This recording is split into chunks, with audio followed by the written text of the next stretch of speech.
Bonjour mes chers bien-aimés frères congolais, au nom de notre Seigneur Jésus-Christ, je vous salue. Il a plu à Dieu de mettre dans mon cœur de vous dire de ne pas avoir peur. N'ayez pas peur car ce sentiment, il est négatif et il ne va contribuer qu'à vous affaiblir. Je peux vous comprendre avec toutes les personnes habillées en tenue militaire, cagoulées, qui sont en réalité des milices, que Sassou utilise pour vous intimider, pour vous apeurer. C'est la réponse que lui-même, il a peur.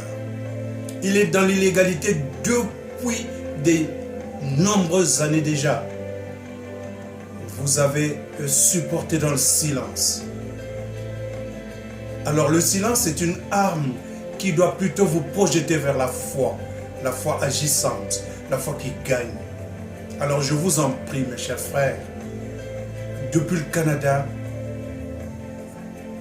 croyez-le que toutes nos pensées sont tournées vers vous. Nous pouvons comprendre combien de fois vous êtes dans la hantise. Mais ne craignez rien du tout. Encore une fois, n'ayez pas peur. Il y a un miracle qui va se produire. Chacun dans son retranchement doit se tourner résolument vers le Seigneur, déterminé à se battre pour libérer le Congo-Brazzaville, parce que le pays est vraiment hypothéqué par un petit clan sadiquement organisé pour nous ramener à des ères d'esclavage. Ça, nous ne pouvons pas l'accepter et c'est terminé. Avec ce hold-up électoral, vous devez plutôt être fortifié. Vous avez prouvé aux yeux du monde entier que les petits fanatiques qui se sont agités le 29, le jour de la désobéissance civile, ce sont justement ces petits fanatiques qui constituent les 8% qui ont voté Sassou Nguesso. Qu'est-ce qui vous étonnera donc qu'ils se mettent dans cette posture de guerriers farouches qui veut coûte que coûte exterminer tous ceux qui vont s'opposer à lui. Mais le fait qu'ils ne réussissent pas à faire couler le sang jusqu'au 31 mars sera un autre échec qui va confirmer la mort certaine de Sassou. Tous les esprits qu'il a mis sous terre, qu'il a mutilés en récupérant certaines parties de leur corps, en récupérant le sang, etc., il va le payer et très cher. Beaucoup se sont organisés comme lui dans le passé, dans le but de rester là éternellement. Ils sont partis. Ils sont tous partis. Et lui également, il partira. Mais de la manière la plus surprenante. Peuple congolais, vous serez surpris de la manière dont Sassou va quitter le pouvoir. Mais nous allons l'aider à quitter le pouvoir. Nous allons le pousser dans le ravin. Et il va disparaître dans les ténèbres de l'histoire. Il a trop fait du mal et ça suffit comme ça. Mais quant aux personnes qui soutiennent ce Sassou, quant à toutes ces personnes, surtout les militaires, comme Dengue, il me fait pitié. Pitié parce que il ne connaît pas son serment, son éthique professionnelle.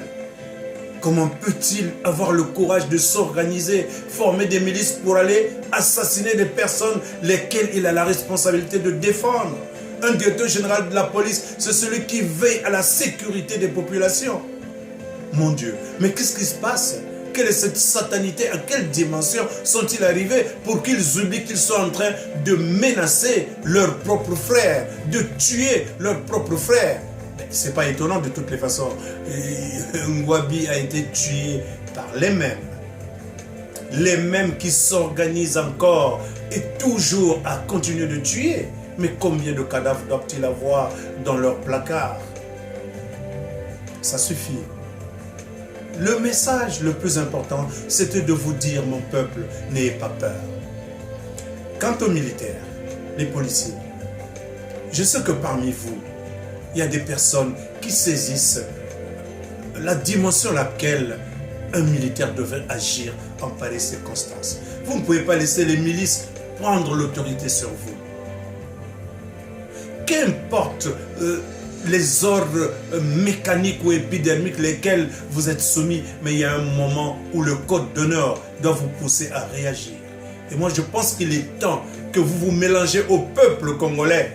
Parce que vous êtes le peuple congolais. Vous aussi les militaires, vous aussi les policiers, vous aussi les gendarmes. Mais vous êtes le peuple congolais. L'argent que Sassou vole, qu'il met dans les cercueils, dans les tombes, dans les banques, à l'extérieur. Mais c'est l'argent du Congo-Brazzaville. Cet argent appartient à tout le peuple. L'argent qu'il vous donne pour vous sucrer, pour vous soumettre davantage. Mais c'est l'argent du peuple congolais. Ne pensez-vous pas que le tribunal de votre conscience devait être interpellé pour que vous changez de posture? Mon peuple, je vais terminer avec vous. N'ayez pas peur. Dieu est avec vous. Vous gagnerez ce combat. Vous gagnerez cette bataille. Ce n'est pas moi qui parle, c'est l'esprit qui m'anime, qui m'a poussé de venir vous dire, chers bien-aimés, la victoire est là. Vous devez la garder. Lorsque le Christ est allé sous terre, pendant les 3 jours, même les apôtres qui ont vécu avec lui, qui ont écouté la parole, ont commencé à douter. Et ils ont douté. C'est Marie qui est arrivée un matin leur dire, je viens du tombeau, le Christ n'est pas là. Mais ils ont continué de moutonner, ils ont douté. Mais à cet instant, l'Esprit a saisi Pierre. Et Pierre a dit, le Seigneur l'avait dit, le Maître l'avait dit. À cet instant, l'Esprit de Dieu est revenu habiter dans Pierre en toute autorité parce que c'est à lui que Dieu avait remis les clés par Jésus-Christ.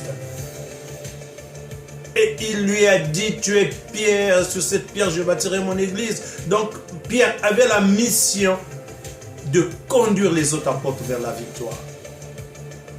Aujourd'hui, vous avez un homme que vous avez appelé Moïse, entouré d'une intelligentsia. Restez fort, restez solidaire, n'ayez pas peur. L'Esprit de Dieu est à l'œuvre. Vous allez gagner cette bataille au nom de Jésus. Merci pour votre confiance en l'Éternel. Chantez au fond de vos cœurs. Poussez des cris d'allégresse. C'est l'enfantement. C'est difficile. Mais finalement, l'accouchement aura lieu. Et le bébé nous fera sourire. Le temps est proche. Mais la bataille est ardue. Soyez forts. Soyez fortifiés.